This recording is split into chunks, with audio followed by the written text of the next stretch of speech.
Glenn Loury here, Brown University, as everybody knows, and the Glenn Show at bloggingheads.tv, talking to John McWhorter, much in demand. John McWhorter of Columbia University, Associate Professor of English. I believe that's what I saw your title. English and Complet, that's right. And Comparative Literature, a profound linguist whose books are legion and whose audio course on linguistics is, in fact, that's right. Come to the attention of some of the people in my in our Blogging Heads community on the commenters section and so forth. John McWhorter, who in the last week has at least three pieces in major four. He says, okay, so I should turn it over to you, John, but you had a piece that I really admired in Time magazine pointing out that the list, and I'll turn it over to you, about whites killed by police is actually quite long. You had a piece in the New York Times giving some advice to Hillary Clinton about how she might want to address the questions of race, and please let's not have another conversation. You have a piece in the Washington Post pressing your point, which you've been pressing for some time, which is that the major obstacle to improve race relations, what do you say? It's like a tower. Everything has been torn down except the tower.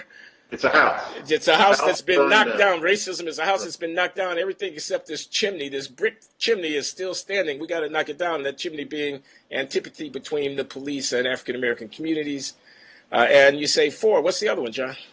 The other one, I think, was the one I did for CNN.com, where I was trying to explain that you can't hate on Black Lives Matter in the way that Rudy Giuliani does. It was a response to him basically saying that Black Lives Matter is responsible for what happened in Dallas. I think that it's a very small-minded way of looking at it. And I used as a comparison, I said, you can't claim that Black Lives Matter's rhetoric has nothing to do with people like Micah Johnson, as you said in our last conversation. But then on the other hand, I think we also have to allow that life is tragic, that any large social movement is going to bring out psychopaths. And it seems to me that if Giuliani's talking about broken windows, the criminological program that was designed to make New York City an easier place to live in after the hell of the 70s and 80s, and I think Broken Windows actually did a good job and was significant based on the literature I've read.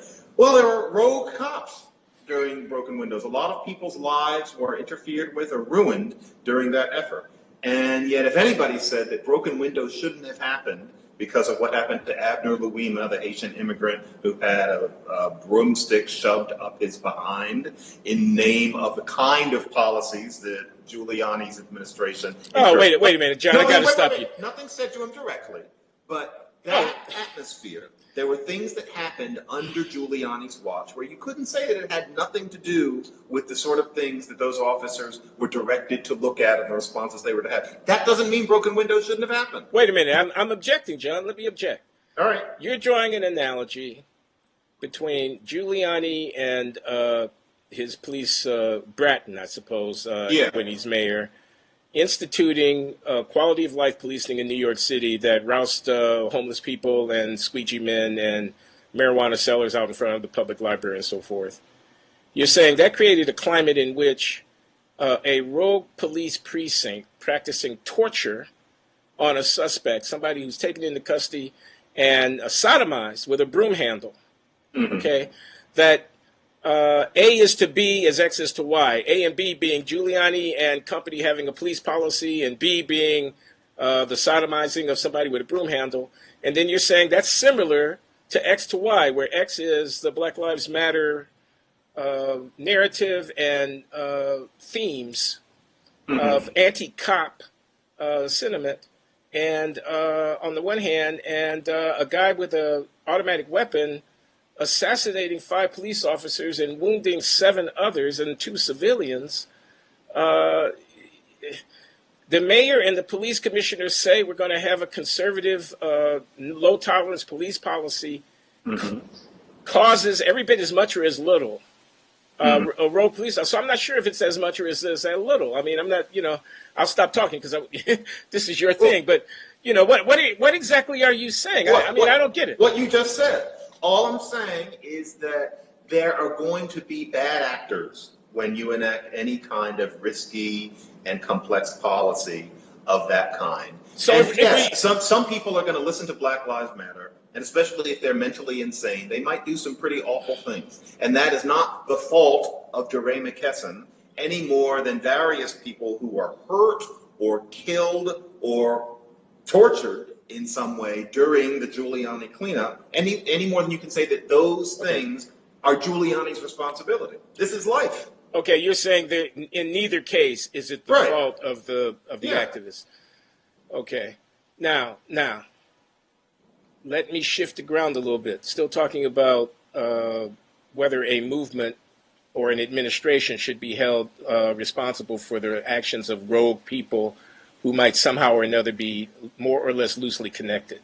Right. Of course, the shooter, as far as we know, had no connection to Black Lives Matter in any formal sense, but did mention them on his website. He avowed that he was a supporter. So now the deed happens, and the question is, what do you do afterwards? So Giuliani is mayor of the city. Mm-hmm. His officers have committed a horrible deed. He's not directly responsible for it, but there's some loose connection because of the climate or the mood. Let me just grant that for the sake of argument. Now, what does he do? Does he punish them? Does he take them into a court? Does he treat them like the criminals that they are? Does he disavow everything about them? Does he affirm, quite to the contrary, the important values that all the citizens are to be treated? Does he make an example out of it and take it as a way of asserting unifying values that bring the city together? I actually don't remember how he handled it. Versus Black Lives Matter, DeRay McKesson, for that matter, what speech should he be giving in the aftermath of somebody? No, not connected to him, but loosely, quote, inspired, close quote, influenced, quote unquote. I'm not sure what the right word is here. I'm sure if Donald Trump gives a speech in which he's thumping on the podium talking about how divisive the Black Lives Matter people is, and he's got all these rednecks in his rally, and they're jumping up and down, and they're screaming, they're shouting out. Have you noticed that, how they sometimes shout out in the Trump rallies? I mean, it's very unnerving because he almost encourages it, actually. But in any case, you see what I mean? And one of those jokers runs out, and 3 days later walks into a nightclub somewhere and mows down a bunch of black people. Mm-hmm. And he has a Make America Great hat on when he's doing it. Okay. Right. So now what is Trump supposed to say the day after that happens? Because obviously he's got skunk juice on him now. I mean, he can't avoid being implicated. No, he didn't give the order. No, it's not any part of his organization. It has as much distance from him, perhaps, as this guy has from Black Lives Matter. Right. I'll finish. My point is, it had better be a damn good speech. Right. Giuliani had better have made a case out of these guys. I don't know if he did or he didn't. And Black Lives Matter, DeRay McKesson or whoever, if we're going to name names, need to step up. Okay, and when I say step up, I don't just mean cover their ass. I don't just mean give a speech in which they, of course we disavow violence. I mean affirm unifying values in the aftermath of someone having committed an atrocity in your name. Now remember, if any Black Lives Matter activists are watching what you just said, yes, they're snapping their fingers and shaking their heads and clinking their glasses because they think that you are just this obnoxious man who doesn't know that they have disavowed these criminals. I can just see them now smugly, doing the high five because you're just completely out of court. You're not woke, as the new expression is. You're not woke. I'm still asleep. You're asleep, right. And so, because they're going to say, well, we did say it. What do you expect them to do more? Because they're going to say, oh, we said it all the time. And they would give you clips in a row of all the people who've said things over the past months. Here's what I expect, okay? No, I do know, actually, that such disavowals have been given. They were being given from the immediate hours after the shooting by various spokespersons affiliated in one way or another with Black Lives Matter. Of course, I don't think that movement harbors violent extremists who want to do physical harm to police officers, although it may attract around its fringes some nutty cases that are more or less inclined in that direction. What I expect is moral leadership at a time of crisis in the country that rises above racial narcissism, that rises above the need to cover our butts because people are going to think this about us. I mean, you must have seen the piece in the New York Times. The headline was something like Black Lives Matter was just gaining momentum because there had been 2 recent shootings of black men. That gains Black Lives Matter momentum. That puts them back into the swing of things. That gives them more leverage. The Democratic convention is coming up. Everybody's got to genuflect, and you got to genuflect more frequently and deeper. Your genuflection has to be more sincere. The higher the body count of black people killed by the police. And then that got canceled out by a nut. And now we have to run out and do a press strategy to make sure that we don't lose the news cycle. Okay? No. What I want is somebody who steps up and says, in the Black Lives Matter register, we're all Americans. They can have a flag on the stage behind themselves. Okay? The news conference is about, we understand what we're about, and we insist that we get what we are trying to get because our people deserve justice, but not at this expense, not at this consequence. We not only do we disassociate, we don't have to disassociate because we never associated. Not only do we decry as, what did Ta-Nehisi Coates call it? Horrific. Okay, that's an adjective, horrific. It was not horrific. It was barbaric. It was not barbaric. It was contemptible. It was not contemptible. It was evil. It was not just evil. It was the worst possible kind of thing that can happen in this country. Okay? We are advocates, but we are Americans first. Okay? No. We not only do we mourn the fact that these people died needlessly, you're not going to hear a mumbling word from us about, but if there hadn't been such violence against black people, this would have never happened. That's for another time. They could have stood with the grieving families. When they said, say my name, they got a hashtag, say the name. You're going to say the Sandra Bland name. You're going to say the Walter Scott name. You got to say the names. You got to know the names. You got to say the names. They could have added the white cops to the name. They could be doing hashtags for the white cops as well. They could have visitations with the families if they could possibly work it out. They're going to need mediation to affect that, obviously. Certainly with police officials. Rather than being antagonistic, did you read the Washington Post report on the meeting that the president had the day before yesterday with all these people and whatnot? And my understanding, I had a source. I got a little idea about what went on in the meeting, besides just what was printed in the newspaper. And you had the cops on one side, and you had the Black Lives people on the other, and they're talking right past each other. Yeah. Okay. And I'm saying charity. Okay, that's something that our friend Ta-Nehisi Coates doesn't know a whole lot about. Christian charity. That's certainly something that doesn't come up on his screen. The idea that your victimization does not give you any morally privileged position in the discourse. We're a country where the thing that we should most want to avert is any kind of protracted, expansive, race-mediated conflict, race war in shorthand. We all have an interest in that. So let me put my advocacy aside. In other words, throwing bricks down from a highway overpass bridge onto Minnesota police officers who are trying to keep you from blocking Interstate 94 running through the city. Okay? There's a huge demonstration. The lefties want to write about the police tactics and whether or not they should allow the demonstrators to shut down the highway. Some of these loose thinkers somehow imagine that there's some racial entitlement to shut down highways, because do you know that highways have been used to divide the city into the enclaves where black people suffer? So of course we're going to shut. You just want to take the highway to the suburb, to your white enclave. We're going to get in your face. And then you're going to, when they try to clear you off of the public thoroughfare because you're breaking the law, you're going to rain projectiles down onto those people. That is in the aftermath of somebody acting loosely in your name, having assassinated peace officers. You're so superficial and so narcissistic in your morality that you can't see past the end of your own black nose. Glenn, though, they think that the charge of narcissism doesn't apply here, that it's different.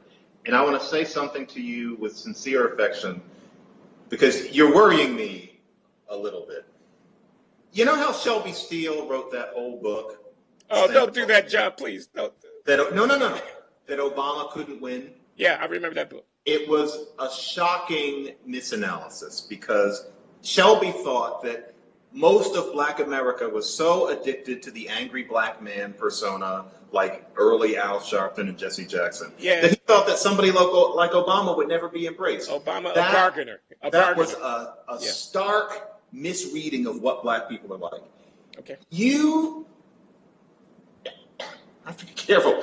You're beginning to sound like you're kind of like Ralph Ellison. It's like you missed the late 60s. The people who you're talking about don't see themselves as having to play by the rules. And so, for example, I had a student, oddly enough, it was in just the room I'm in. If anybody sees this weird setup, I'm not on the set of some Ayn Rand novel. I happen to be in the first room I taught a class in at Columbia University. That's funny, John. A few feet from me, because the reception is better here, a few feet from me, a very brilliant black woman used to kind of cringe affectionately or kind of raise her eyebrow whenever I would say we when I meant America. And about 2/3 of the way through the class, I said, so apparently I'm not supposed to say we as a black person in America. And this person openly agreed that that sounded funny to her. She was normal. She was, Black Lives Matter didn't exist yet, and she was not an extreme person. This is these people. So your idea, think about charity. Don't you remember the way people were treating Dr. King right before he got killed? This is that same thing. That what you're talking about sounds to them like you're placating the enemy. They feel that we've just got to blow this shit up and start again. So yes, they're going to block the highway. Glenn, what they like about themselves is being the angry victim. If you really want to address this kind of person, you have to point the way to something they could base pride on other than being the noble victim. Because if you take this away, as I said last week, you're taking away the very essence of their being. And they don't know any better because we've had 2 generations deep of smart black people telling them that this is the way to be. What would you tell them to substitute if they can't have this noble black victimhood? Because you're breaking them. I'm worried that you're worried about me. I see your Ellison analogy. I actually like an Albert Murray analogy better, but I'm American. I'm sticking with it. How is it more like Albert Murray? Well, I'm the Americans that I don't want to reach for race first as a lens through which maybe that's not different from Ellison, but Murray certainly elaborates that. Mm-hmm. You being a culture studies devotee, amongst other things, will understand that better than I. But in any case, what I want to distinguish between is the psychoanalytic problem of understanding, quote, them, close quote, the mentality of the demonstrator and the outraged black protester. That's a challenge. What's going on with them. You've put forward a hypothesis about what's going on with them. You could be right. You've also given a diagnosis. You say, a prescription about what the cure should be. You say, I got to give them something else to believe in besides the addiction to indignation that characterizes their... Don't even call it an addiction. They've just built an entire sense of identity already. Okay, understanding themselves as being defined by their indignation and their injury. I got to give them something else. So hold on, maybe that's the right analysis. But I want to distinguish between that problem, which interests me less, because I'm concerned about the country, between that problem and the critique of them, okay? Okay. In effect, you're not telling me I'm wrong in what I say about them. You're telling me that I simply shouldn't be surprised that that's the way that they're behaving. Do you think I'm wrong? You're saying that I shouldn't, that it's unrealistic for me to expect anybody to exhibit what I regard to be a kind of wisdom. I mean, a kind of... We're correct. Unrealistic. Unrealistic. You're talking about people who would have to be of a different time. So then let me talk over them. I'm not speaking for them, and I'm not necessarily speaking to them. I'm speaking to my fellow Americans. Interesting. So you're not speaking to them. Well, if they will listen, I wouldn't mind them listening. But they're not going to listen. And so, you're speaking. But they're not my audience. Okay. I understand that they're going to write me off at some level, just like these young people here at the university. We'll see what happens in the fall. I can't wait to see what's going to happen to you this year. Yeah. When you're home. I may need refuge, John. I may need to escape.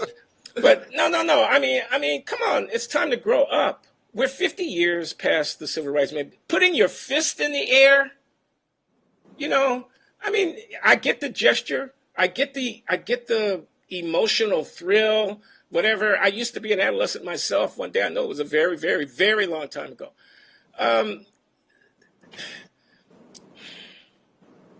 So your idea is you just want to get a different notion out there. But the problem with that is no. Let me just say what my idea is. Then there are 5 dead cops in Dallas, and where that is in some sense the bitter fruit of a struggle that's ongoing. Again, how I characterize this will make people angry, but I'm sorry. In the same way that Rudy Giuliani's police department had a rogue element, just as the analogy that you were given, the contempt.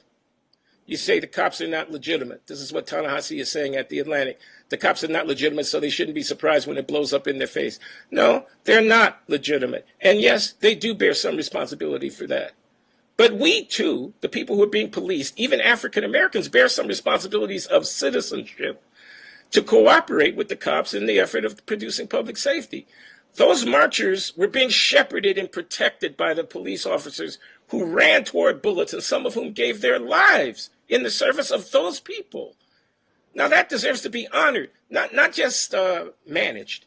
You're not just managing the news cycle. That deserves an expression. In other words, it deserves to move you to see beyond the end of your nose. And if you don't do it, then somebody like me is going to come along. I'm coming along right now. This is what I'm doing right now.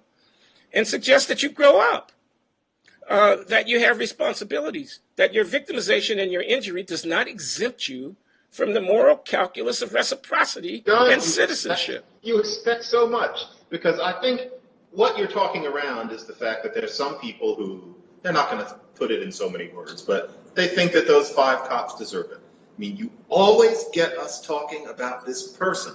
But yes, the Coates piece that you sent me, because I do not read him actively, yeah, I mean, you can take especially the last few sentences as indicating that on a certain level, the cops deserve it, just as that same person said that a little part of his mind thought that the guys fighting in 9/11 deserved it. You know, and you don't like that, but I hate it. It's more than I don't like it. I hate it. That is definitely in a lot of these people's minds, leaving out Ta-Nehisi Coates. But that general way of thinking, which is familiar, they're thinking, well, and it's funny, I just came off of this OJ Made in America that just dwells minutely on the notion of that verdict.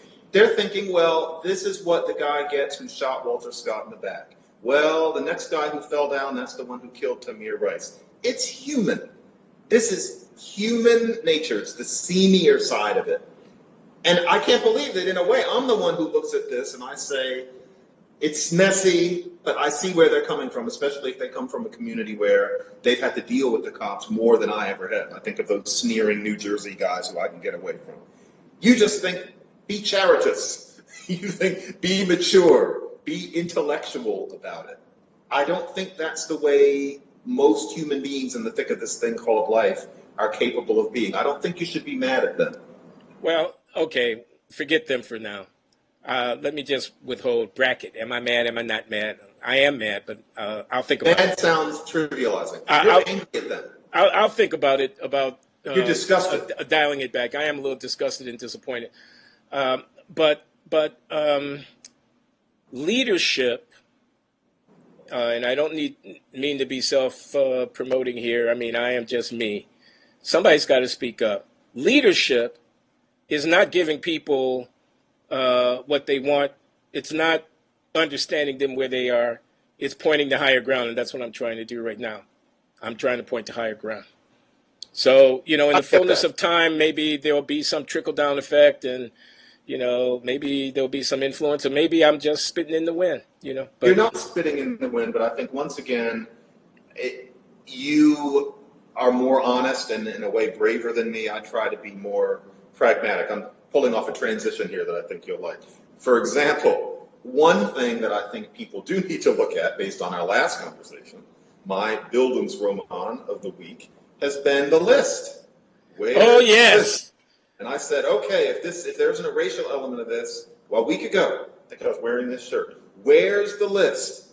And I said that I haven't seen a list of white guys who die under these same seamy conditions where they really shouldn't have died at all. And I said, not just 1 or 2 cases, I want the list. And we kind of left it at that. And, right away, I started getting people sending me, first, 2 people, 3 people. Everybody kept on saying, this is the beginning. Yeah. And frankly, I thought to myself, no, this is the end. If that's all you could find, then there's no list. But then more things started coming down the pike, including from you. and you put me onto Peter Moskos's blog. And, you know, I didn't tell you this at the time, but this is going to sound really corny. I was reading Huckleberry Finn sitting outside up here on campus. That does sound corny, Jim. I was actually reading it. And I got your message. And at first I thought this is going to be another goddamn lame-ass list of 2.5 people. And I wrote to you, I'm going to curl up with this. I sat there on that bench and I thought, shit, this is the list.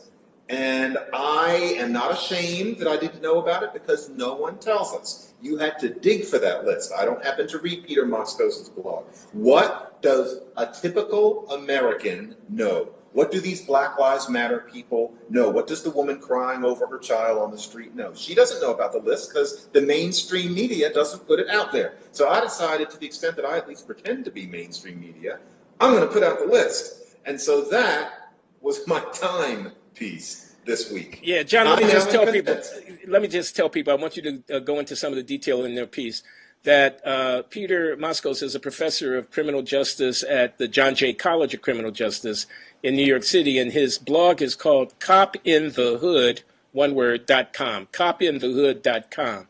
So anyway, go ahead, John, tell us about, and this list that John is talking about is that I had said, there are twice as many white people as black people killed by police in this country every year. John wants to know, okay, then where's your list, man? They shot like Walter Scott. They shot like Trayvon Martin. Give me the list. So you found the list. Basically. Tell us about the list. Let's, for the comment section, let's clear something away right now. Yes, proportionately, more black people are killed unarmed and innocent by the cops each year than white. The numbers overall are rather modest. But yes, that is true. Nevertheless, the list of white men who were killed this way goes on and on. And what's interesting about it is how similar the circumstances are to the sort of stories that are common now. There was a guy, Loren Simpson, Loren, and he's in a van, and he's probably stolen it, but, just like, if you're taking some cigarillos, whatever those are, from a convenience store, that doesn't mean you need to be killed. This guy's probably a car thief. And there's a cop, and he's saying, boy, these little fuckers, they take cars, and they always get away with them. This person sounded just like George Zimmerman talking about Trayvon Martin. They encounter the car tries to turn away, they shoot into the car, which federally is not supposed to be allowed. That guy gets killed. There is a man who is, Daniel Shaver is 19. He's waving a pellet gun out a motel window at a drunken little party. The cops come in, they put his hands behind his back, tell him not to make any strange moves. He doesn't make any strange moves. He's crying and begging for his life. His hand jerks behind him for a second for some random reason, and they shoot him dead. These stories go on and on. These cops are hideously undertrained, and they really don't seem to give a damn. But there are all these stories that you tell, where even if you pick the names carefully, so that they sound black, you could open the story, and I decided not to pull this too obviously. You could open the story by saying, look at these cases you haven't heard. Right. And really, this happens with white men too, and it doesn't make the New York Times. There's a narrative. Now, it'll make the local paper, but it won't be a string. You won't hear about it. You hear about it when it happens to a black person because people think that either it only happens to black people or it happens to black people much, much, much, much more. It's not true. So we need to think about this as we keep talking about the whole shooting issue. Can I offer a thought? Please. The thought is, certainly your description is accurate. There are whites, more of them than blacks, who were killed under awful circumstances by police that are hard to see how they could be justified. Certainly that's right. And certainly you're right, we don't hear about it. Okay, so it's not a 3-day story. There's not demonstrations. There's not money being raised on behalf of trying to do something about whatever. Okay, and the thought that I have is that the reason why that happens is not that those lives are not valued. It's rather that in the case of a black being killed, the presumption is that his race had somehow causally implicated in the act. Yes. Okay?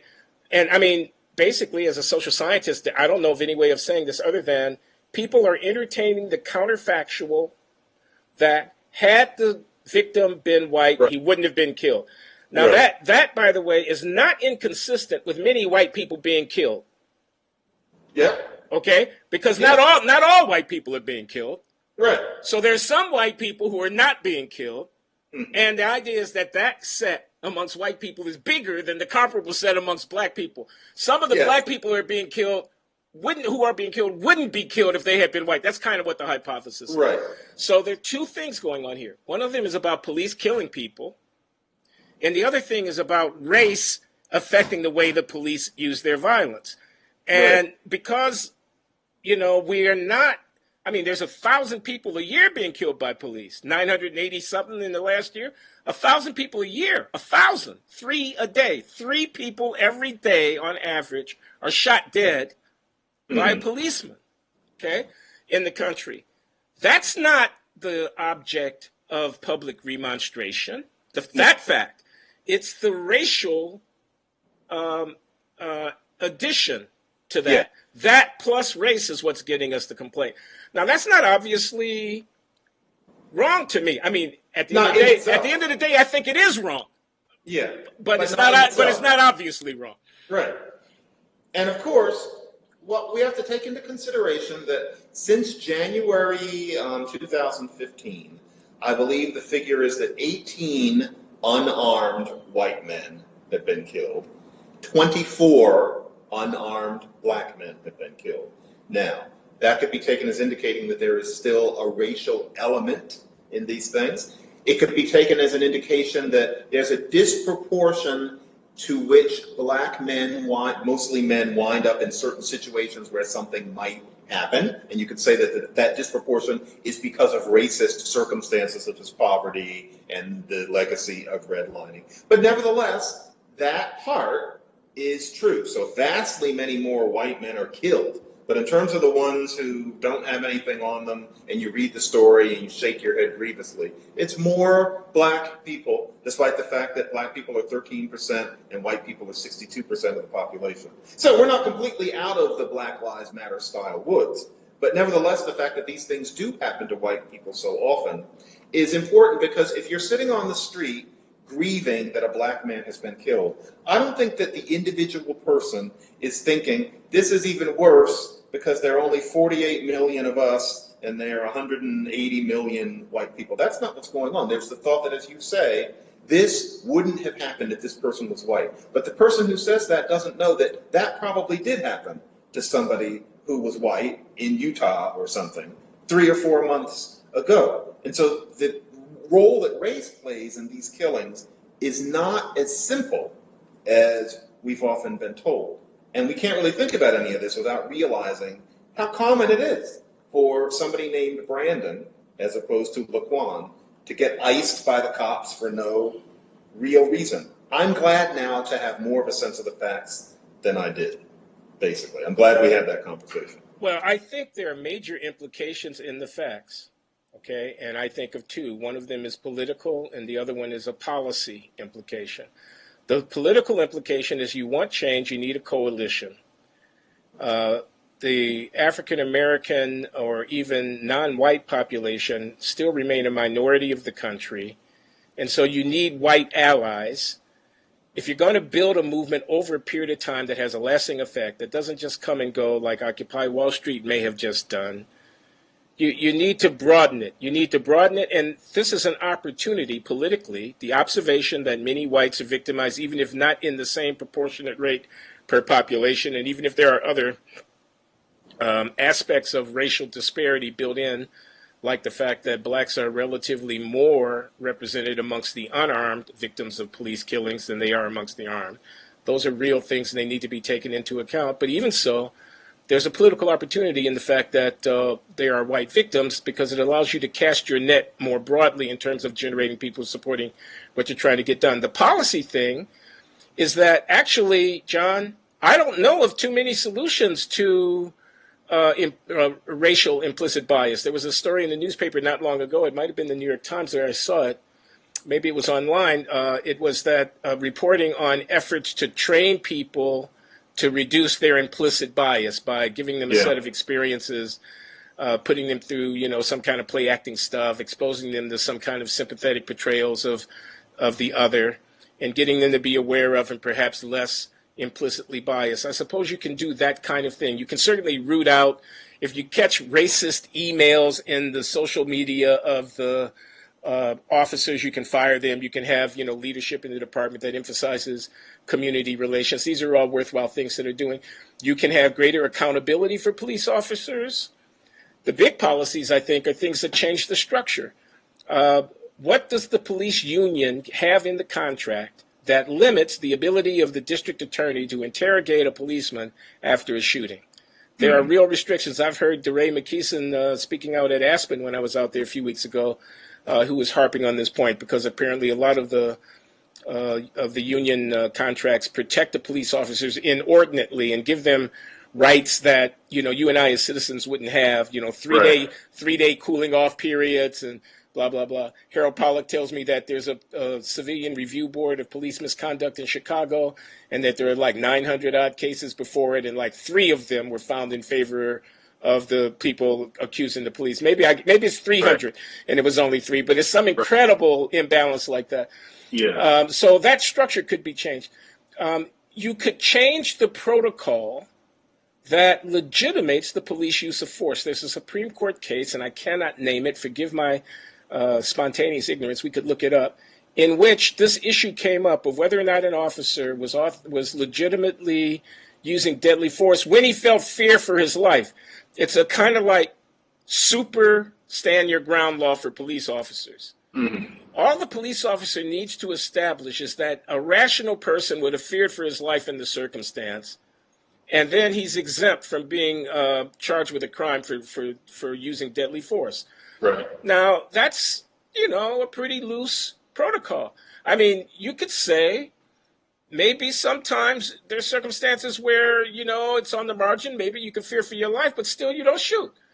Michael Brown was shot dead by Darren Wilson on that street. Okay, let me grant all that the Wilson defense says. Let me grant that Brown was trying to take the gun. Let me grant that he was charging at Wilson at the end. Right. Did he have to kill him? You could say that he could have, just had to take the risk, which would have been literally. I mean, and he was feared. Maybe he was scared to death. Maybe he was really, really, really very scared. So what? You signed up for the job. That's why we give you combat pay. You don't get to take citizens' lives just because. You can say that, okay? I'm going on too long. All I mean to say is you could change the structure that governs the legal administration and adjudication of conflict between citizens and the police. To get that done, you need white people on board. Of course. You're not going to do that as a byproduct of civil rights claims, not racial civil rights claims. You're going to do that as a byproduct of renegotiating the contract that governs the relationship between the police and the citizens. That's all 300 odd million of us. So there is a kind of policy impotence to the racially defined claim. It doesn't have much of anywhere to go, very much. There's a lot of angst, there's a lot of emotion, there's a lot of remonstration, but there's not going to be a lot of change unless we get white people on board and, in my view, de-racialize the definition of this problem. It's interesting. What I have to say in response to that is something that I don't want to say wrong, given that we're dealing with very serious things. But in a way, the list makes me feel a little better about the whole situation. That I have always been appalled at how evident it seemed, and I think justifiably to me, that you get a gun in a tense situation and it's so easy for a white cop to shoot to kill, where presumably he almost never would if the person on the other end was white.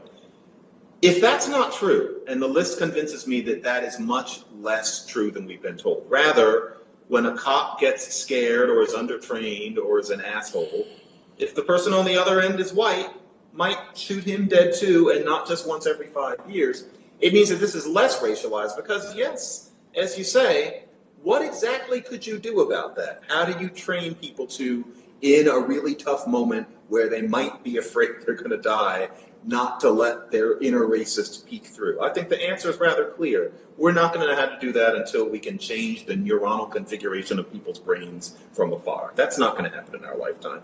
So maybe what we're talking about is certainly cops in general. The cops kill too many people. And I think if we could talk about some of the things, not talk about, do some of the things that you just mentioned, I think black people would be brought in as part of everyone else. We'd be solving a national problem. But it would take care of a lot of what Black Lives Matter meant. It's interesting that the guy who was haranguing Hillary Clinton many, many months ago saying, "What's in your heart?" And Hillary Clinton said, what's in my heart isn't important. It's policy. Give me an actual game plan. That's what's going on here. I don't think we can get at what's in people's hearts any more than we already have. We need a plan. And to tell you the truth, if the problem is that the cops just tend to shoot mouthy or wayward young men too often, regardless of what color they are, we're going to have at least an easier time of this than we will if we say we've got to get the cops to stop shooting men of color. I'm not sure what we ever could have really done about that. Now we're on safer ground. I hate to put it that way, but the list is kind of a relief. I think you, Glenn, sometimes get me to read the comments because ordinarily, frankly, I'm reading something else. But I read them for the last time, and somebody said that my not knowing that the list existed was one of my lowest moments in blogging. No, it wasn't, because there was no way for me to know, and I have really learned something that I am happy to know. I think this gives me a whole different perspective on the situation. I don't feel low at all. So that's how this has panned out over this truly wild couple of weeks. I mean, this has been an incredible couple of weeks. A couple of weeks of amazing stuff, and we have the terror attack in Nice. Mowing people down on the promenade with a truck. I don't know what to say about that except. Glenn, can I add a little something on that? Yeah, go ahead. What went on in Nice is the sort of thing that always makes me think. The black person cop issue has been so grievous, including misperceptions, which we have basically thematically discussed. It shows how much this drives people crazy. How much what? It shows how much this cop-black tension can drive a person crazy. How deeply people feel this, whether they should or not, how deeply they feel it, that a guy could get up and kill 5 people out of a Black Lives Matter kind of ideology, easily stated, and was going to do more. You know, that guy would happily have killed dozens of people if he could. You see somebody doing the kind of thing that you see someone doing with a truck in Nice, where we look right at that person in that truck and we think that is a person in the grip of something which, for better or for worse, and mostly worse, they feel very deeply. You're going to shoot up a stadium? They feel something. Well, Micah Johnson was not just crazy. This is somebody who felt something. This sort of thing really is tearing the nation apart, which is why I think it's so important. You know what I mean? Yeah, I do know what you mean. And we certainly don't want to end up in where the French are with their Muslim North African immigrant population. We certainly don't want to go there. The stakes are very high. I want to ask you about the president. Did you see the town hall that he did last night? I saw about 10 minutes of it, but I don't know if it's going to be the part that you are. Well, I've been thinking OJ documentary, frankly. Oh, you were looking at OJ. Okay, I'm going to have to get to OJ. Very good. Very good. I've seen some of the early ones. What I want to say was there were 2 things that struck me about it. The president's town hall meeting, it was short. It was 30, 45 minutes, something like that. He was open. You know, there was a group of people that had been produced. They had lined up. They had the mother of the police officer who shot Walter Scott in South Carolina. Michael Slager's mother. Yeah, I didn't remember his name. They had his mother there, and they had relatives of, oh my God, I'm sorry that I'm not going to remember who the victims' mothers are. Certainly the woman who took the cell phone video in the Philando Castile case was there. Yeah. I forget her last name. Yeah. They had the mother who was Mom of the Year because she is caught on video disciplining her son during the Baltimore riot. Do you remember the one who grabs her son by the collar and smacks him about the head? Well, she was there with her adorned, looking very nice, with her mom necklace that said spelled boss, BOSS across there, and there is her son. And it was quite a politically and sociologically interesting event. I admired the president's doing it. I mean, it was they had policemen, a police officer. In fact, they had the lieutenant governor of Texas was one of the people who asked the president a question, and a police official also from Texas, I think from Dallas, asked the president a question. I thought the president was very good in his interactions with the ordinary folks, with the young man who asked him, something about did he have issues when he was young of being profiled, with the father of somebody who said what he gives his son the talk, and this is what the talk looks like. One kid, a mixed race kid, said his white father had given him a prescription, basically a card that you pull out and read to the police officer. Keep your hands on the wheel. Officer, my license is right here. Officer, I am about to, exactly a protocol for how to interact. I thought that with the people, with the mothers, the grieving people who had lost, the young men who might be susceptible, that he was quite good. He was personable. He was even funny in places. He was relaxed. I thought that with his political enemies who were in the room, I don't know the politics of the police officer from Dallas who asked him a question. I do know the politics of the lieutenant governor of Texas. He's a dyed-in-the-wool Republican, and he's a conservative. And I'm sure he said some stuff that's not flattering to the president somewhere along the line. Mm-hmm. He was not very good. I mean, I don't know exactly what he could have said, but it was not impressive, and they were not impressed. I was looking at the policeman who asked him a question, which was basically, have you got any idea that our morale is in the tank around here? You've got people going out there risking their lives, and they don't feel like they have any support. And the president gave a formulaic, meandering, not very Obama-esque response to that sounded like what you say at a press conference when you get asked a difficult question. I get the feeling that's the part I saw. Yeah. There wasn't any real human contact there, and there certainly wasn't any simpatico. No. He brought up My Brother's Keeper, and there's some of the more radical Kimberly Crenshaw has something up on Facebook that's being shared around a lot, that she just blasted him. How dare you bring the mother of Walter Slager into this thing and put her next to, and I'm sorry again, I don't remember. It might have been Alton Sterling's mother or relative, female relative. It might have been her. But in any case, it was a relatively fresh demise at the hands of police, next of kin. Right. And they were almost paired. They were like cereal. And Kimberly Crenshaw is saying, darn it, how dare you? That's like bringing the mother of a lynch mob leader into the company into the wake where you're mourning the death of the person who was lynched. How can you do that? And while I think that language is harsh, I take her point that the predicate for that juxtaposition never got laid. In other words, the idea, where is the ground that we're standing on? Yeah.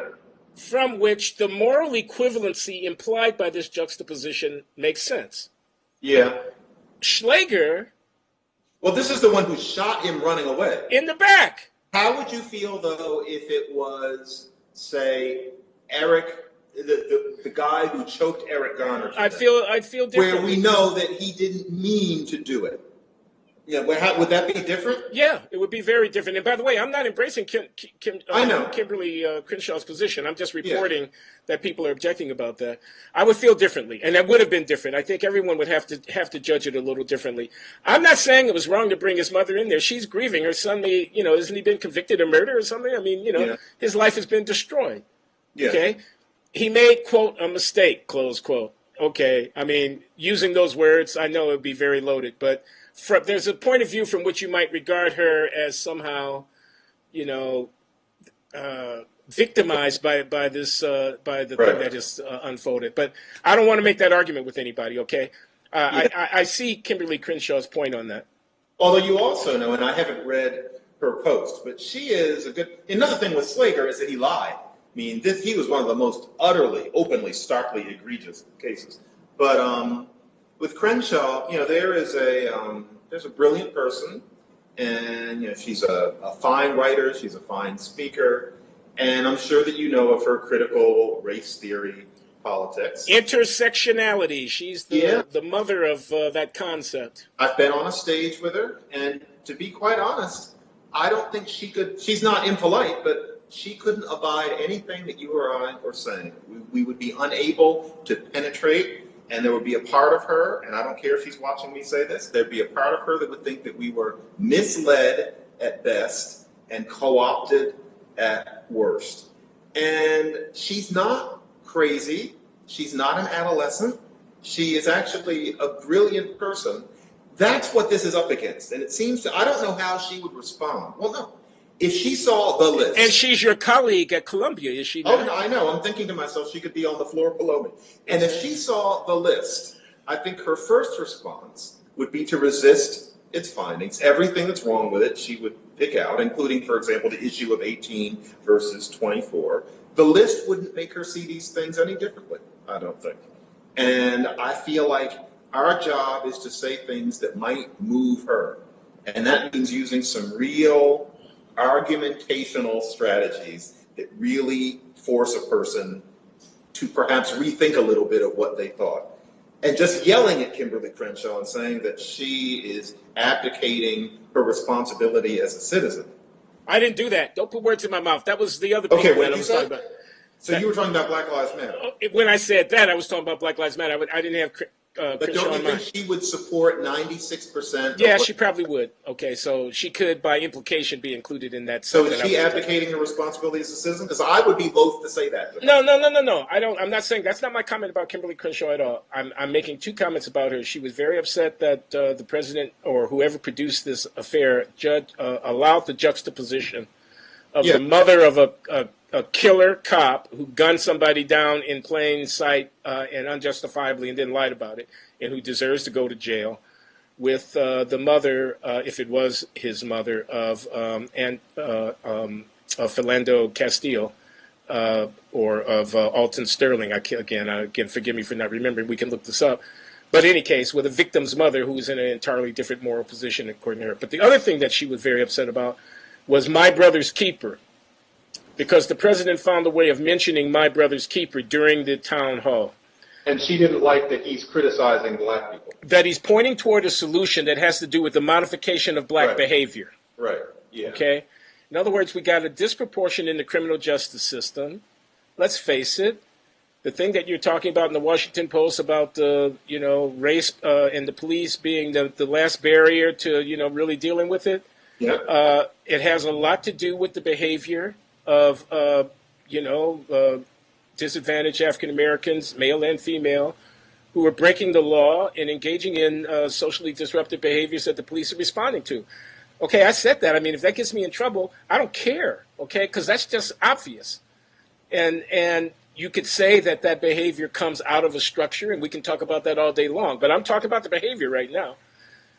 Clearly, the frequency of difficult encounters between black people and the police, which too often result in violence, has something to do, not just with the police, but with the behavior of black people. The overrepresentation of African Americans in violent crime has something to do with the nature of the encounters between African Americans and the police. I'm saying that. I've said it 3 times. I'm in as much trouble as I'm going to get in.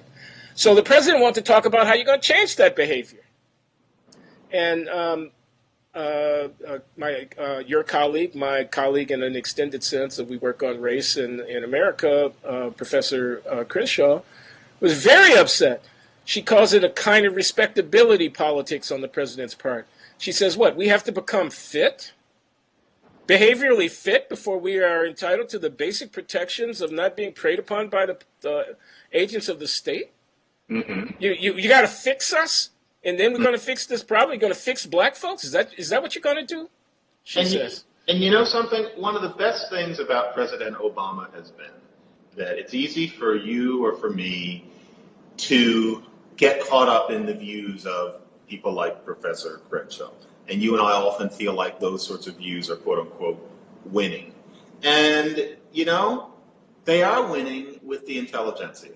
And so, yes, Ta-Nehisi Coates has conquered the intelligentsia. But let's face it, that's a minority of human beings. Academia and the people who read the New Yorker and the Atlantic are not most people. It's easy for you and me to forget that because those are the only people we know. Except we do know other people. And my strong sense is that the idea that the black teens shooting each other and going to jail are not responsible for themselves, except in a way that their grandmother might smack them on the head or something. But the idea that what they're doing is the structure's fault and that there's no way that we can say anything to them about how they might change, that's restricted to legal theorists, academics, and people who read the New Yorker and the Atlantic. If you're talking about ordinary black folks, as it's often put, most black folks don't believe that.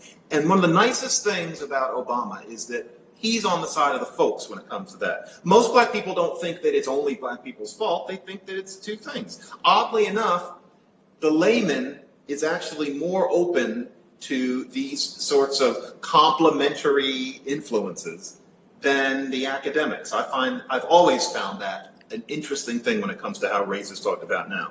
You and I both know that, I'm just going to come right out and say it, Obama is right. He's correct. He's empirically correct. He's morally correct. And in that, he's more with my cousin Buster than he is with a critical race theorist. Okay, but I'm in total agreement with you, and I just want to offer some evidence on behalf of your hypothesis, which is that, okay, I've seen the Ice Cube sequel, Barber Shop 2. Okay? The first one was a wonderful movie. Now you know.